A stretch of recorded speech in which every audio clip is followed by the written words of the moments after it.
TIFU by accidentally submitting a suicide note as my essay for English class. So this happened yesterday, and I've yet to see what the results of my stupidity are. It is important to know that I was suicidal a year or so ago. I still have depression and anxiety though. Also, this is a high school, and my school takes mental health very seriously. So for my English class, I required to write an essay responding to a prompt on the list of prompts my teacher gave me. I decided to do the 3 stages of life 1, but instead of the classic birth, life, and death stages, I made the stages of my life: bliss, pain, unknown. Bliss, I wrote about my childhood and how nice it was to be a little kid. For pain, I write about how depressed I got during high school and how I wake up every day and think about how badly I want to die. Then for unknown, I wrote about how peaceful everything would probably be after I die. I said I was looking forward to my death too. Once I finished, I submitted it online without even reading through the whole thing once because I was right up against the deadline for submission. So fast forward to me,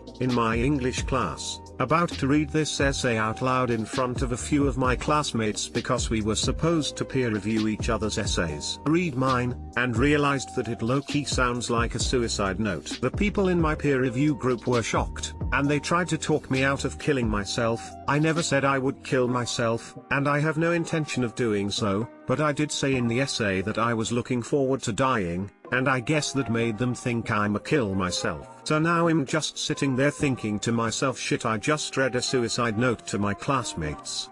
Please don't tell anyone, please don't tell anyone, please don't tell anyone. So now I'm pretty sure that my teacher's gonna read my essay and tell somebody about my mental health, or even worse, she might tell my parents. TLDR, I accidentally wrote a suicide note and turned it in for my English essay assignment, and I had to read it out loud in front of a few of my classmates. Edit, y'all, thanks for all the support, I really appreciate it. I'm at school right now, but when I get home I'll read all your comments. Edit 2, again, thanks for y'all's support, it means a lot to me. Also, thank you to those who showed me that Long Beach Griffey video that really made me smile a little bit. If anything interesting happens regarding this story, I'll be sure to update y'all. I know what you mean. I wrote short stories for fun in high school, and once for my creative writing assignment I was against a deadline, so I just submitted one I had on hand. This was only a couple years after Columbine, and my short story was the perspective of a school shooting victim hiding and trying not to die. I got a nice little chat with the teacher who actually really liked the story. You'll be fine, I am sure. I wrote one from the perspective of the shooter. Never had a thought remotely close to actually doing anything like that. I've never even bought a net gun. But, my English teacher was a fan of my writing and I was always trying to impress with my stories, and this one got detailed and in-depth on emotions that lead up to the shooting. He pulled me into the principal's office, had a meeting with my parents. I had to convince everyone I was just good at writing stories, and it came from absolutely no real-life experience. It was a disaster. I wrote a poem about suicide in my high school English class. The assignment was to build a portfolio of 9 existing poems with a theme, then write one of your own that fills a void left in that theme. I chose death. None of the poems talked about suicide, so I wrote a poem about suicide. What happened? The teacher notified the police and they came and took me out of class to interview me, and then I had to go to therapy for a while. Key assignment. Honestly, this may be a good thing, as you may be given access to help you weren't offered before. Being 26 ND in a mental health clinic, I sure as hell wish someone noticed and cared enough in high school so I could have moved on with my life much sooner. I think it shines a light about how much you actually think about death. Maybe this was a good thing after all. Hey bud, life is gonna get better soonite, stop thinking too much about death. All good wishes, bud. TIFU by being too good at my job. So this has happened over the last month and half, coming to a head yesterday. I started a new job, admin, about a month and a half ago. I do pretty basic administrative work, check deposits, filing, follow-ups, etc. It's a full-time gig, and it might take me half of the day to do all my duties. I don't know who had this job last, but they cheesecake around a lot. I try to banana around and I still get things done super fast. This has led to frustration for me and my supervisor because I run out of things to do, and I have to interrupt her work so she can find things for me to do. BTW, I am not the kind of person where I enjoy getting paid to do nothing. Sure, it's nice on occasion, but not half of the day every single day. Fast forward to yesterday, I ask my supervisor if there was anything I could work on, and she asks me to shut her door. She asks me how I feel about getting my hours cut, not just by a few hours. She's thinking me being there 25 hours per week. That's significant. Moral of the story, don't do your best because you will get punished for it. TL Doctor, I did my job too well and got my hours cut for it. Edit. Thank you to everyone on the real world advice. It does suck, but that's the way it goes, I suppose. My boss called me into his office to talk about the situation. He firstly apologized for suggesting hours being cut before they had a game plan. He made it very clear that he and the company appreciates my work ethic and initiative and that they do not want to lose me as an employee. Apparently, when they hired me on, there was originally going to be more work duties for me, but for some reason out of his control, that didn't happen. They are going to merge me into another area so I can fulfill a normal working week, not have hours cut, and most importantly keep my pay. No thanks. This is effectively a constructive dismissal. And what kind of question is that to begin with? How would you feel about making 50% of what you currently make? Do you have any other skills that would be relevant for your workplace? You could always offer 25 hours admin and 15 hours of whatever other work you would be able to do. This would likely result in a better title for your CV and more challenging/rewarding work. If they aren't interested, I would start looking for another job. I know this seems bad. It could have gone worse. In my opinion anyway. I used to make fun of an older gentleman that would tell me, never do more than you're asked to do and take your time when you're asked to do something. He would tell me this with a serious face and he was almost ominous when he said it. I thought he was crazy. Then they fired 2 people and I got their work. They didn't hire anyone else. You're so good at your job. Here, do these 2 other jobs as well. Burnout is a real thing. I switched jobs and changed gears and I'm so much happier now. My anxiety is low and I don't think the world is ending every time there is a problem. I know it feels like cheating if you don't do your best, but unless you're working for yourself, you're not gaining anything by being the best worker bee in the hive. Good luck with your future endeavors. Facts equals you're not gaining anything by being the best worker bee in the hive. This is 100% true. I used to approach work like you. Unfortunately, I learned my lesson too often and too late. In the end, I was given more work, given little to no raises than my coworkers, and not respected by my bosses. The corporate game, no matter where you are, is that you must work smarter, not harder. The ones who get ahead are the ones who are skilled at boosting the boss's ego while being independent and highly competent in their particular job. It sounds counterintuitive that less is more in work. However, that's the way things are when you work for someone else.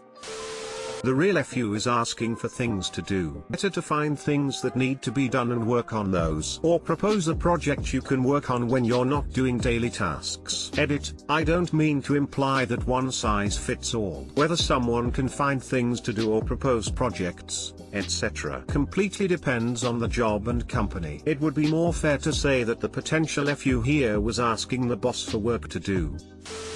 Figuring things out to do on your own is an important skill. Your supervisor probably doesn't want to constantly be interrupted by someone, even if your intention is to be helpful. Some jobs have downtime built into them because of the nature of the work, where there will be sudden spikes in things that need doing, audit time, for instance, for those who work in administration, but lulls in other periods. They need to keep high quality, technically skilled people available for those spikes, even if it means that the person might be slightly overemployed during other periods. Consider using the extra time to study for something like a certification which could be related to the work you do. It will be productive and engaging for you, and it will at least seem relevant to your job if anyone inquires what you are up to.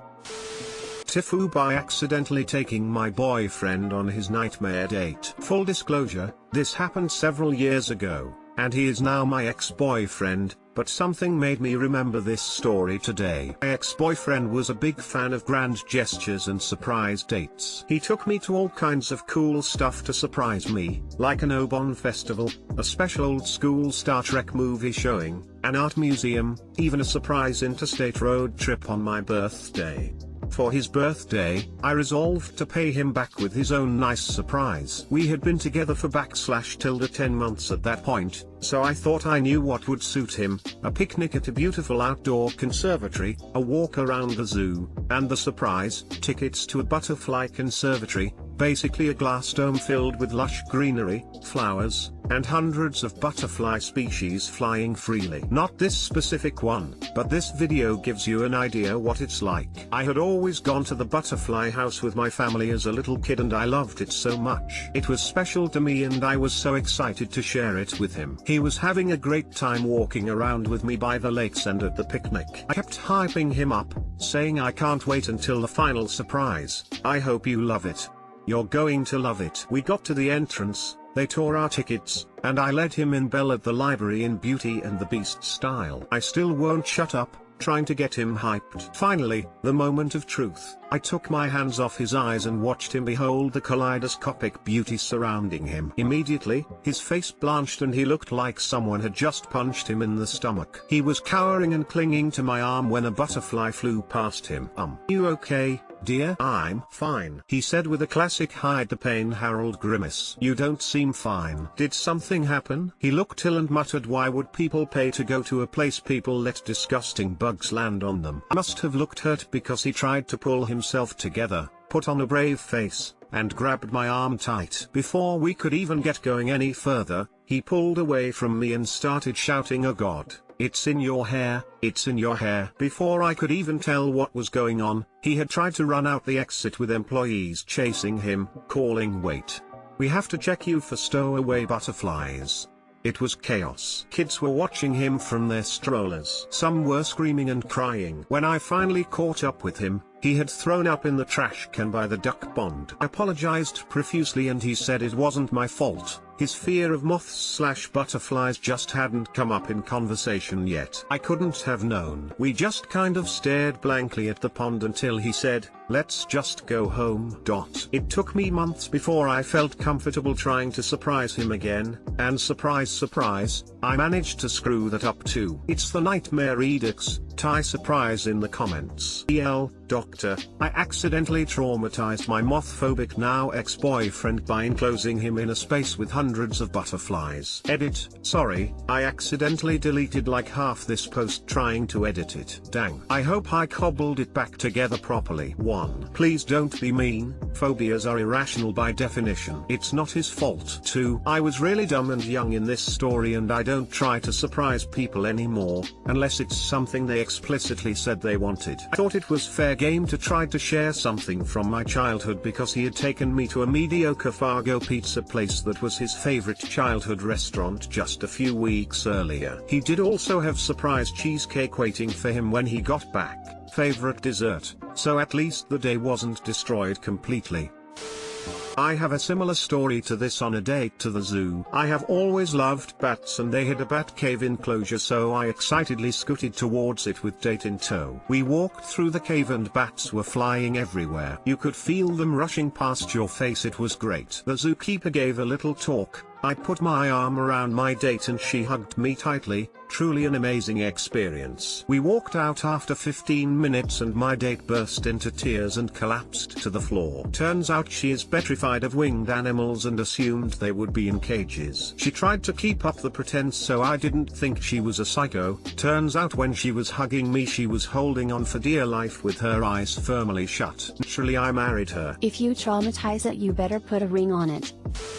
When my now BF of 5 years and I first started dating, he excitedly told me he wanted to take me on a date to the place where they close you in a room and moths land on you. We had only been going out a couple weeks and I was really trying to seem chill and cool and attempting to tamp down just how horrifying that sounded was the most difficult thing I've ever done. Realized he meant Butterfly Wonderland and was way less traumatized by the idea, but he still insists his way was totally okay way to describe it. Edit, Yeah guys, I get it. Many of you think moths are adorable fuzzy kittens of the insect world, and I know many are beautiful like butterflies etc. Doesn't change that that's a horror show way to inaccurately describe what he was thinking. Edit number 2, like a third of the comment replies are moth horror stories I can't unsee, so I take back my edit above and am going back to feeling fully totally justified in not wanting to go to a moth cave. Thank you very much. Edit number 3, I told my BF that this post blew up and his response was moths are beautiful and you should love them. The place where they close you in a room and moths land on you. Just brilliant.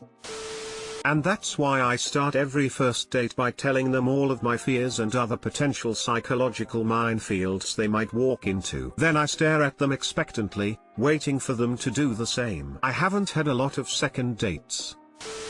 How did you F up the other date? My boyfriend almost did this to me, but my fear or butterflies came up way sooner. I feel for your Rex, I understand that fear lol.